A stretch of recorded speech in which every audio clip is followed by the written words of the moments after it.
and they managed to damage my front left alloy. Ah, fuck!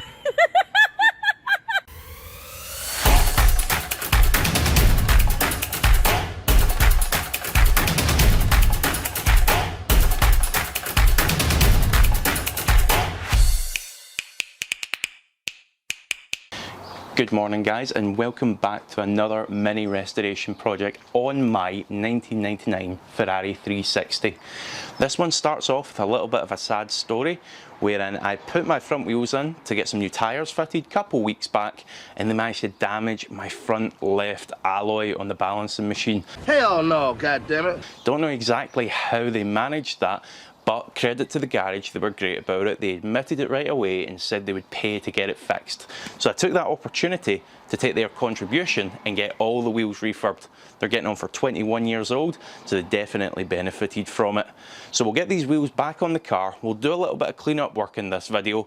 I'll show you the wax I used on the wheels as well, and I'll also show you where I jacked the 360 from and where I placed the axle stands. And it might just help out some of you guys as well.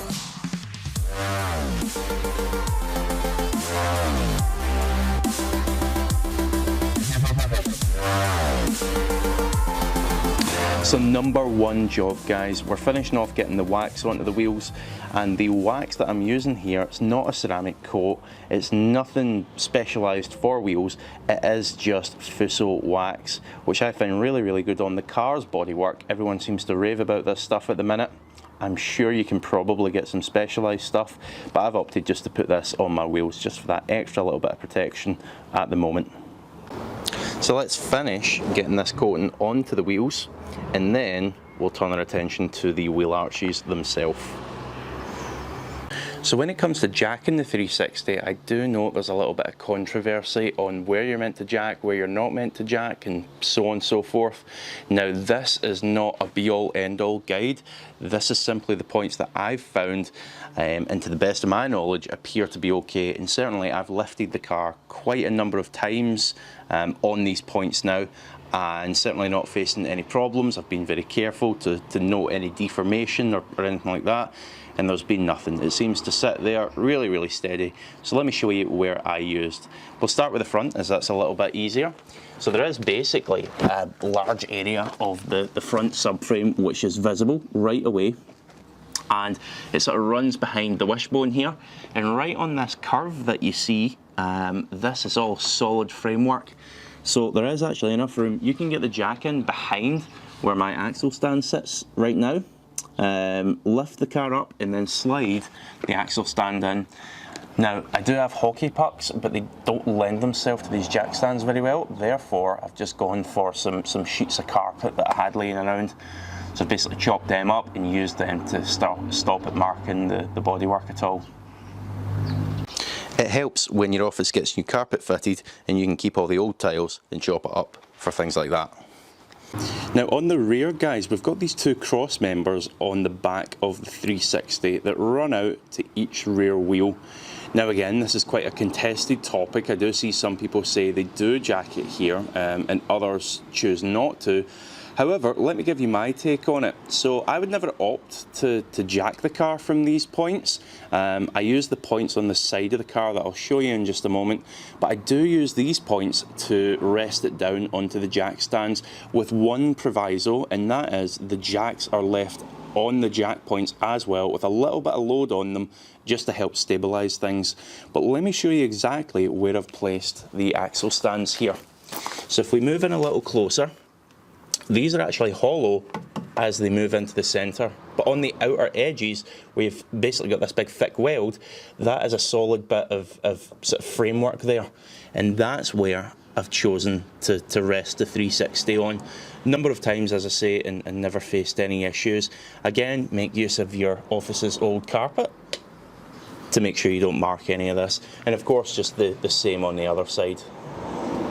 Alright guys, so now we've got the wheels looking absolutely perfect, fresh coat of wax on there. Let's leave them for the moment and we'll turn our attention to these nasty wheel wells that we've got. Because if we move down in here, what you'll see is that, much to my relief, everything's in lovely condition, you know, no corrosion, even the springs look fantastic, just really, really dirty. So let's get in here, let's use the degreaser, let's use a little bit of water, a little bit of multi-purpose cleaner, and basically just brighten all this up before we get the wheels back on and we get the car lowered back down where it belongs. All right, let's get cracking.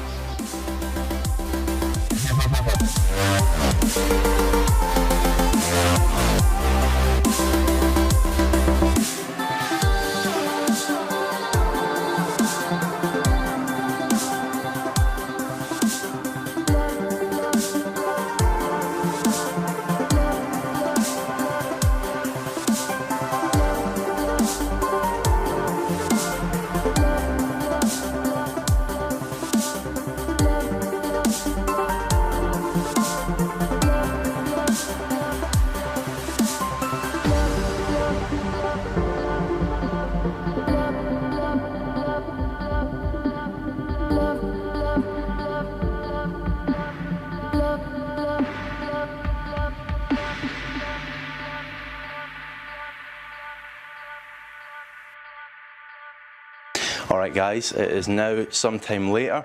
I'm a little worse for wear. My clothes are really, really dirty. I'm absolutely filthy, but the car is lovely and clean, and that is the main thing. While it's up in the air like this, I also went ahead and done another little job, which was to clean out the underside of it as well. So if we go down here, it's probably all still quite wet, but nice and clean, a good deep clean for it. And obviously it's in this carport, which is really quite open. So it's going to get a lot of air coming through, dry it all out for us, and it's turned into not a bad evening as well actually. So now what we're going to do, let's look to get these wheels put back on guys, get it all torqued up and get the car back on the ground where it belongs.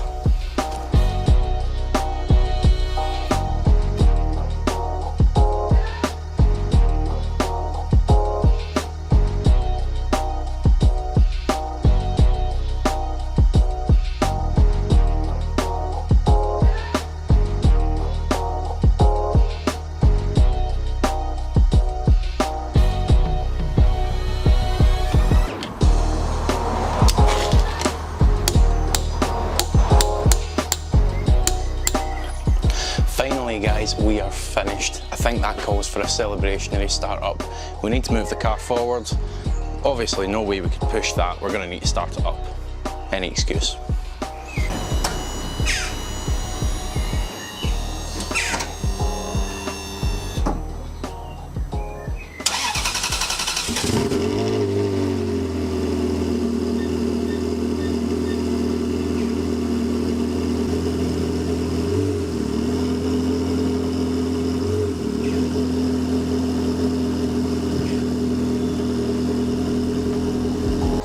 I'll be honest, I was looking forward to hearing that all day.